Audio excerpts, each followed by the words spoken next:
En México, la pobreza se ha convertido en un problema histórico y estructural que parece ya no molestar a nadie.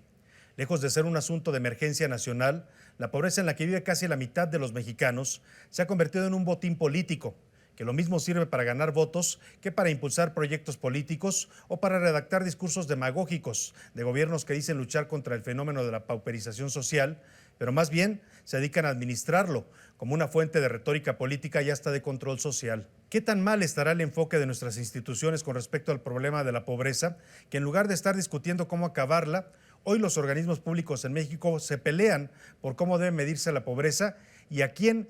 debe decir o no las cifras correctas de cuántos pobres hay en el país y qué tipo de carencias se enfrentan? Eso es lo que han hecho en los últimos días el Coneval y el INEGI, dos instituciones vinculadas a la medición de la pobreza y los ingresos de los mexicanos, que sostienen un diferendo público porque sus cifras y porcentajes de pobreza no coinciden en los últimos informes.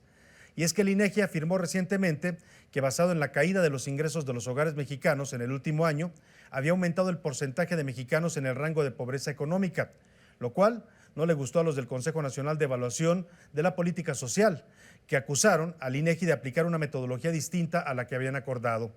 Esta discusión es un buen ejemplo de cómo en México, donde se calcula que casi 60 millones de personas sobreviven en condiciones de pobreza, se ha desvirtuado completamente el enfoque sobre el tratamiento y la atención de la profunda desigualdad social.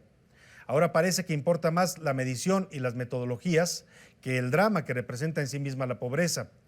Nuestros funcionarios se pelean por quién y cómo miden a los pobres, pero no parece importarles que detrás de esos números y porcentajes hay millones de seres humanos, familias que no tienen lo indispensable para una vida digna y que sobreviven en condiciones infrahumanas.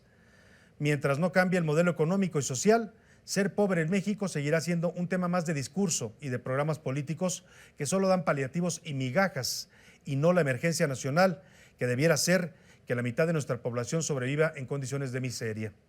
Soy Salvador García Soto, estas fueron las serpientes escaleras y los dados nos mandan doble serpiente. Hasta la próxima.